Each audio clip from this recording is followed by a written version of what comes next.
आप अमीर लोगों के बारे में क्या सोचते हैं? क्या उन्हें अपनी दौलत बाकी दुनिया में बांट देनी चाहिए, या ऐसा कदम आम जनता को आलसी बना सकता है? एंड्रू कार्नेगी के दिमाग में ऐसे विचार दौड़ते रहते हैं। अगर सारे अमीर लोगों ने अपने सारे पैसे बांट दिए तो क्या ये दुनिया एक बेहतर जगह बन जाएगी? इस बुक में आप अमीर और गरीब के बीच की खाई के बारे में जानेंगे। आप सीखेंगे कि ये गैप सभी के लिए एक विन विन सिचुएशन कैसे है। सबसे जरूरी बात, ये इंसानियत की भलाई के लिए एक जरूरी टूल है। तो क्या आप गॉस्पेल ऑफ वेल्थ को सुनने के लिए तैयार हैं? कुछ के पास बहुत ज्यादा है तो कईयों के पास दौलत होती ही नहीं है। कार्नेगी ने बताया कि कैसे दौलत को सही ढंग से सब में बराबर बंटना चाहिए ताकि अमीर और गरीब मिलजुल कर रह सके। आज आप जैसे रहते हैं वो उससे बिल्कुल अलग जैसे 1000 साल पहले लोग रहा करते थे। आपके पूर्वजों ने जिंदा रहने के लिए हर चीज या रिसोर्स को दूसरों से बांटा, जैसे कि उन्होंने जो भी खाया पिया दूसरों ने भी वही खाया। जैसे जैसे हमारी सभ्यता यानी सिविलाइजेशन ने प्रोग्रेस किया, लोगों के बीच का गैप बढ़ता चला गया। कुछ ऐसे लोग थे जो एक शानदार जिंदगी जीते थे और जिंदगी साधारण थी, लेकिन अब तो ये गैप काफी गहरा हो गया है जो साफ साफ दिखाई भी देता है। कार्नेगी को इसमें फायदा ही दिखा। उनके लिए अमीर और गरीब के बीच का अंतर होना जरूरी है। कार्नेगी इसकी तुलना घरों से करते हैं। मान लीजिए कि एक बंजर जमीन पर कई सौ साधारण से घर बने हैं। फिर इन घरों के बीच में एक बड़ी हवेली है। इस हवेली में दुनिया की सबसे बढ़िया पेंटिंग, किताबें और आर्ट रखे हुए हैं। ये हवेली सिविलाइजेशन का ही प्रतीक है। घरों और लोगों के साथ सब कुछ अच्छा होना चाहिए, और लोगों के लिए सबसे अच्छा उसके पास दौलत का होना ही है। ये बात सुनने में गलत लग सकती है, लेकिन कार्नेगी के पास इसके लिए एक एक्सप्लेनेशन है। इन सालों में इंसानियत ने बड़ी लंबी छलांग लगाई है। ये कहना ठीक होगा कि शुरुआत में इंसानियत का मतलब बहुत ही साधारण सा था। मुकाबले का कानून, लॉ ऑफ कॉम्पिटिशन पैदा हुआ। अब मालिक नहीं चाहते थे कि उनके नीचे काम करने वाले लोगों के पास उनसे ज्यादा दौलत हो। इस कारण मजदूरी के पैसे भी कम कर दिए गए। गरीब और अमीर के बीच के रिश्ते में तनाव आ गया था। इस मुकाबले से छुटकारा पाना नामुमकिन है, और यही इंसानियत कायम करने के लिए सही हालात बनाता है। ये असल में सर्वाइवल ऑफ द फिटेस्ट ही है। जो दूसरों से ज्यादा लायक है वही अपनी मर्जी के मुताबिक जी सकता है। जो जीते उसकी ही बात मानी जाए। अगर आप काम करते हैं तो ही आपको पैसे मिलेंगे। काफी लोगों ने इस सिस्टम से छुटकारा पाने की कोशिश की। इन लोगों का कहना है कि सोसाइटी क्लास में नहीं बांटना चाहिए। कोई भी न तो अमीर और कोई भी गरीब नहीं होना चाहिए। लेकिन ये सही नहीं। इंसानियत की जड़ें बहुत और मजबूती से बैठी हुई है। सोसाइटी में लोगों के बीच बने गैप के कारण ही इंसानियत आगे बढ़ती है। हमारे बीच मुकाबला होने की वजह से ही हम एक दूसरे से बेहतर होने की कोशिश करते हैं। लेकिन इसका मतलब ये नहीं है कि दौलत बांटना एक बुरी सोच है। कभी कभार ऐसा भी होता है जब किसी के पास जरूरत से ज्यादा दौलत होती है, तो उस अमीर शख्स को क्या करना चाहिए? कार्नेगी का कहना है कि एक्स्ट्रा या सरप्लस दौलत को बांटने के 3 तरीके हैं। पहला, दौलत उस अमीर आदमी के वारिस को दिया जा सकता है। दूसरा, इसे पब्लिक प्रॉपर्टी और जगहों को बेहतर बनाने के लिए इस्तेमाल किया जा सकता है। क्या इस तरह से विरासत में मिली दौलत बच्चों के लिए बोझ नहीं है? अक्सर ये फायदा देने से ज्यादा नुकसान देती है। इसलिए अपनी सारी दौलत विरासत में छोड़ना समझदारी नहीं है। अपने फैमिली को दौलत बांटकर उनकी मदद करना ठीक है, पर उन्हें उतना ही देना चाहिए जितना वे संभाल सके। उससे ज्यादा देना एक गलती साबित हो सकता है। इसे लिमिट में ही करना चाहिए। दूसरा तरीका बहुत ज्यादा आइडियल तो नहीं है, क्योंकि इसमें अमीर आदमी के गुजर जाने के बाद उनकी दौलत का बंटवारा हो सकता है। लेकिन क्या उन्हें इस बात का पता नहीं होना चाहिए कि उनकी दौलत का सही इस्तेमाल हो रहा है या नहीं? इसके अलावा मौत के बाद छोड़ी गई विरासत पर भारी टैक्स भी लग सकता है। इसके लिए बेहतर होगा कि जिंदा रहते हुए ही अपने विरासत के बारे में डिसीजन कर ले। तीसरा तरीका एक बहुत क्लियर सॉल्यूशन है। ये गरीब और अमीर के बीच अच्छे रिश्तों के लिए रास्ता बनाता है। पैसे वाले लोगों के पास सब तरह के सहूलियतें होते हैं, इसलिए उनके कुछ फर्ज होते हैं। सबसे पहले उन्हें बिल्कुल सिंपल लाइफ जीना चाहिए। उनके नाम की कोई आलीशान चीज नहीं होनी चाहिए।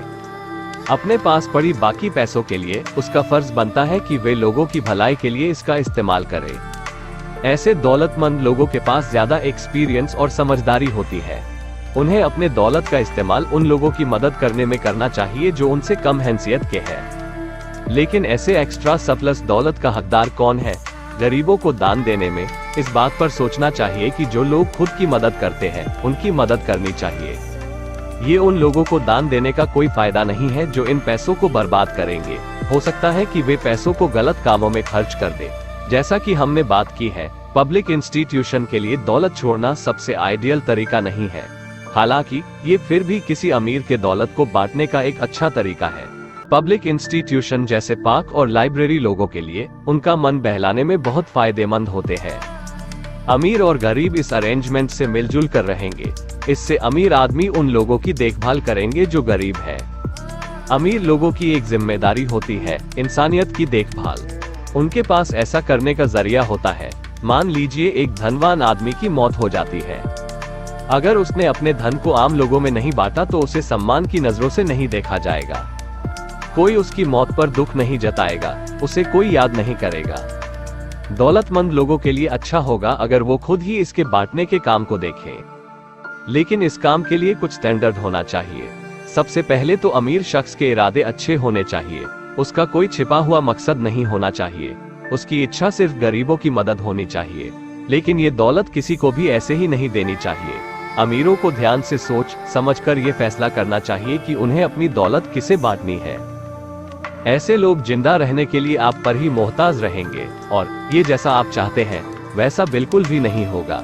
याद रखिए कि एक दौलतमंद आदमी का लक्ष्य इंसानियत को बेहतर बनाना है। जनता को आलसी बनाना कभी भी इस लक्ष्य का हिस्सा नहीं हो सकता। सरप्लस दौलत को लाइब्रेरी के लिए यूज किया जा सकता है। कार्नेगी ने खुद भी फ्री लाइब्रेरियों के लिए पैसे लगाने की बात की है। जब वो छोटे थे तो कार्नेगी बड़ी बेचैनी से कर्नल एंडरसन की मिनी लाइब्रेरी के खुलने का इंतजार करते थे। वहाँ की हर किताब कार्नेगी के लिए एक खजाने की तरह थी। वो जानते हैं कि किताबों ने ही उन्हें वो शख्स बनाया है जो वो थे। कार्नेगी ने उस लाइब्रेरी के चार दीवारी के अंदर ही बहुत कुछ सीखा था। तीसरा, हेल्थ से जुड़े इंस्टीट्यूट की फंडिंग करना भी एक अच्छा स्टेप है। हॉस्पिटल और लैब जैसे इंस्टीट्यूट इंसानियत को बचाने के लिए बहुत जरूरी होते हैं। इसलिए ये क्लियर है कि क्यों इस फील्ड में सरप्लस पैसों को डालना चाहिए, वरना इंसान बीमारियों का मुकाबला कैसे करेगी। अगर उस एरिया में हॉस्पिटल पहले से ही ज्यादा है तो एक दौलतमंद उन हॉस्पिटल को सुधारने में मदद कर सकता है। यही करोड़पति स्वर्गीय मिस्टर वेंडरबिल्ट ने किया था। उन्होंने कोलंबिया कॉलेज में एक केमिकल लैब बनाने के लिए पैसे दिए। लैब का काम बीमारी के जड़ का पता करना था। यहाँ की गई स्टडी ने हजारों खोज किए हैं। पब्लिक पार्क सुंदरता को बढ़ाते हैं और सब लोगों को प्रेरणा भी देते हैं। ये वो जगह है जहाँ लोग आराम करने या मजे करने जाते हैं। बेशक सभी को इन पार्क को मेंटेन करने में अपना कंट्रीब्यूशन देना चाहिए। पार्क को हमेशा साफ रखना चाहिए। पार्क का यूज सिर्फ एंटरटेनमेंट एक्टिविटी के लिए ही किया जाना चाहिए। ऐसे पार्क का नाम उसे बनवाने वाले अमीर लोगों के नाम पर ही रखा जाता है। इससे बड़ा कोई सम्मान नहीं है। मिस्टर फिप्स ने एक पार्क और एक कंजर्वेटरी दान में दी। हैरानी की बात है कि लोग कंजर्वेटरी से ज्यादा आकर्षित हुए थे। लोगों को ये बहुत पसंद आया था। शायद इसकी वजह से लोग गार्डनिंग करने लगे थे। सरप्लस दौलत को बांटने पर काफी लोगों का भला होता है, या हो सकता है इससे लोग अपने हॉबी को बढ़ावा दें। जनता के लिए एक सिटी हॉल देना बहुत बढ़िया गिफ्ट है।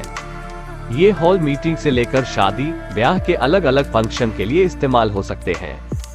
इससे एक महंगे वेन्यू पर बहुत ज्यादा खर्च करने से बचा जा सकता है।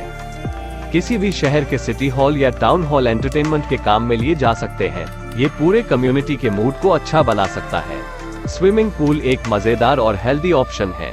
इससे बच्चे सही ढंग से स्विमिंग करना सीख सकते हैं। बच्चों के पेरेंट्स अपने बच्चों की ट्रेनिंग के दौरान एक दूसरे से बातचीत में अपना टाइम बिता सकते हैं।